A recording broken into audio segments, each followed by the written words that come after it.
আসসালামু আলাইকুম কলিজার ভাই ও বোনেরা, দেশ ও প্রবাস থেকে যারা আমার এই ভিডিওটি দেখছেন, আশা করি আপনারা অনেক ভালো আছেন। তো বন্ধুরা, আমি আপনাদের একটা প্রতিশ্রুতি দিয়েছিলাম যে বন্টিনেট এবং ঘরের সাথে একটা জোড়া দেবো। তো এখান থেকে কোন ক্যাটাগরি বাচ্চা হয় সেটা আপনাদের দেখাবো। তো আলহামদুলিল্লাহ, গতকালকে আমার এই বাচ্চাটা এই কবুতর থেকে হয়েছে। তো এখনও বাচ্চাটা ছোটো আছে, এখনও বোঝাচ্ছি না কোন ক্যাটাগরি হচ্ছে। তো আরও হয়তো 1 সপ্তাহ 2 সপ্তাহ গেলে পরে আপনার পুরা যে লুকটা আপনি কিছুটা হলেও আইডিয়া করা যাবে যে আসলে কার ক্যাটাগরিতে আছে।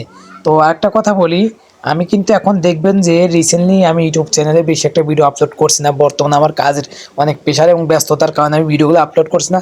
তারপরেও কিন্তু আপনারা রেগুলারলি আমাকে সাপোর্ট করছেন, কমেন্ট করছেন, এতে আমার অনেক ভালো লাগে। কিন্তু কষ্টটা কোন জায়গায় লাগে, যখন আমি আপনাদের সামনে রেগুলার ভিডিও আপলোড করতে পারি না। ইনশাল্লাহ এটা সামরিক দেখুন, আপনার ঘররাটা কেমন দেখুন, এবং এদিন ঘররাটা দেখুন আপনার সেরকম গড়ার, আপনি গড়া একবার পুতুল গড়ার মতো, সেই গড়াটা দেখুন, কালার দেখুন, আলহামদুলিল্লাহ আপনার কোনো জায়গায় মিসমান নাই, আর খুব এগ্রেসিভ। হ্যাঁ, তো গড়া দেখুন, এবং বন্টিনেটের সাথে যদি বন্টিনেট তো একবার আগুন চোখের, দেখুন চোখটা দেখুন, একেবারে আগুন চোখের, একেবারে মুরগির মতো, পোলট্রি মুরগির মতো দেখা যায়। তো যাই হোক, তো অনেকদিন ভিডিও আপলোড করি না, এই জন্য আমার কাছেও কষ্ট লাগে যে আসলে রেগুলার ভিডিও আপলোড করতে পারে না। একটা ভিডিও একটা আপলোড করলে এটা নিয়ে এসে আপনাদের সাথে আড্ডা দিলে এবার আমার কাছেও ভালো লাগে।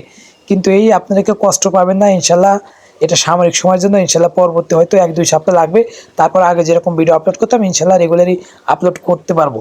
তো একটা কথা বলি, আপনারা যারা কবুতর পালন করেন, এখন কিন্তু বাংলাদেশের ওয়েদার বেশি একটা ভালো না। মানে ওয়েদারটা এই বৃষ্টি, এই ঠান্ডা, যারা ফেন্সি কবুতর পালন করেন বা কবুতর নিয়ে কাজ করতেছেন অনেকদিন যাবৎ, এই টাইমে কিন্তু কবুতরের এক্সট্রা ট্রিটমেন্ট যদি না করেন, কবুতরের খাওয়ার দিক যদি এক্সট্রা নজর না দেন, তাহলে কিন্তু অনেক বড় একটা ক্ষতির সম্মুখীন হবেন। কারণ বৃষ্টি যেহেতু আছে, আপনার কবুতরের ঠান্ডা এবং জ্বরের আপনি ট্রিটমেন্টটা বেশি করে করবেন।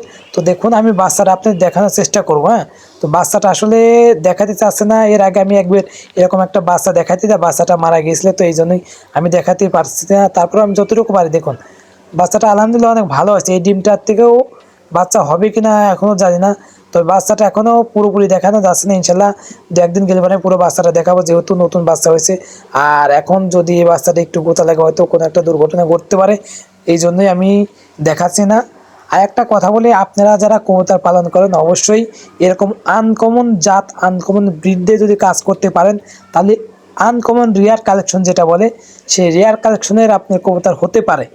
আমি গ্যারান্টি দেব না 100% এখানে হতে পারে, যেহেতু দুই ব্লাডের, এবং জাতটাও দুটো, একটা বন্টিনেট একটা ঘররা।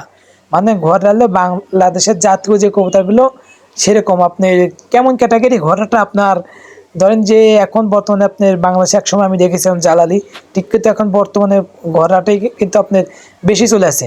তো ভিডিওটি যদি ভালো লাগে তো অবশ্যই লাইক কমেন্ট করেন, আমার এই কবুতরের জন্য অবশ্যই দোয়া করবেন, যেহেতু আমি কবুতর রিলেটেড আমার এই ইউটিউব চ্যানেলটা, যারা কবুতরকে ভালোবাসেন এবং কবুতরের বিভিন্ন তথ্য, বা কবুতর কোন ক্যাটাগরির কবুতর পালন করলে আপনার জন্য লাভ হবে বা আপনাদের লস হবে, এরকম কোনো আইডিয়া যদি পেতে চান, অবশ্যই আমার এই ছোট্ট চ্যানেলটি সাবস্ক্রাইব করে রাখবেন। এবং কোনো ভুল ত্রুটি হলে অবশ্যই ক্ষমা দৃষ্টিতে দেখবেন, কারণ আমি কিন্তু কবুতর সম্বন্ধে এত ভালো বুঝি না। তবে আমার এক ক্ষুদ্র জ্ঞান আছে, যতটুকু আমি আপনাদেরকে অন্যজনের কাছ থেকে বিভিন্ন জায়গা থেকে তথ্য পাই, সেগুলি আপনাদের কাছে শেয়ার করতে পারি। এখানে ভুল থাকতে পারে। তো ভালো থাকবেন, আসসালামু আলাইকুম।